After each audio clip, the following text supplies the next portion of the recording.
Sure. Okay, so my name's Philip Ring, executive producer at TT Games, here showing LEGO Marvel's Avengers at Gamescom 2015. So what are you guys showing new here? So we've actually got some brand new content we're showing here for Gamescom. We're showing a brand new environment. We're actually at Barton Farm.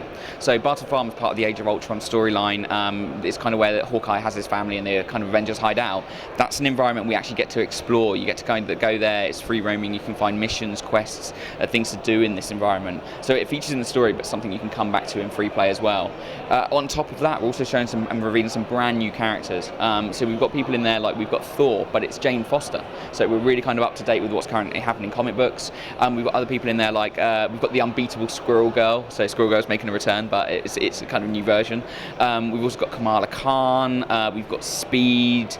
We kind of really wanted to show that this shows not just the theatrical side of things, but we're also doing a huge amount with comic book.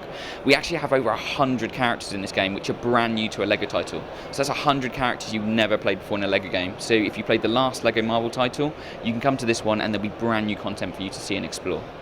What role have advances in technology since that last LEGO game played in what you guys can do in this game? Sure.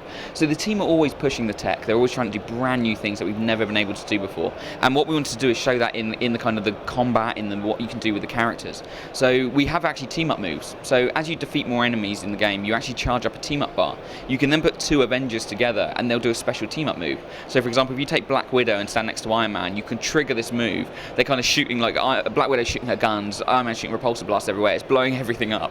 And this is something we've never been able to do before. And it kind of gives it the ability that if you're kind of you spend more time playing your games, you get to go, okay, I'm in a room with 10 enemies, I want to save my team up moves to use it to wipe them all out in one go. Whereas younger gamers will still be able to trigger them, but we kind of wanted to give that level where you can do things that we've never been able to do and kind of have a lot of fun with that. And then that also includes things like special moves one-on-one.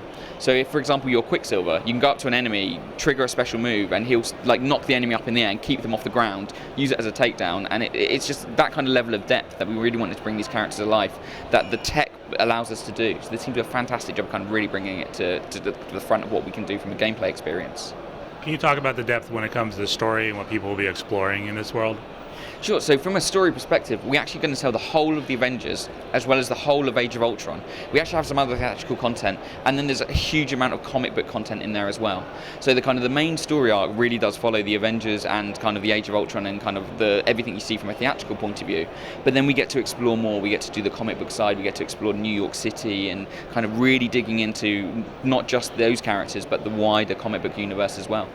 How do you guys work with the actual comic book side to bring this to life?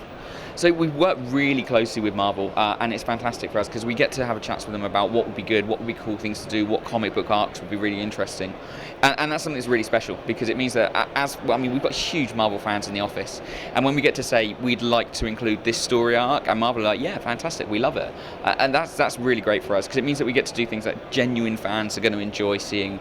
So that's a kind of like a really special relationship.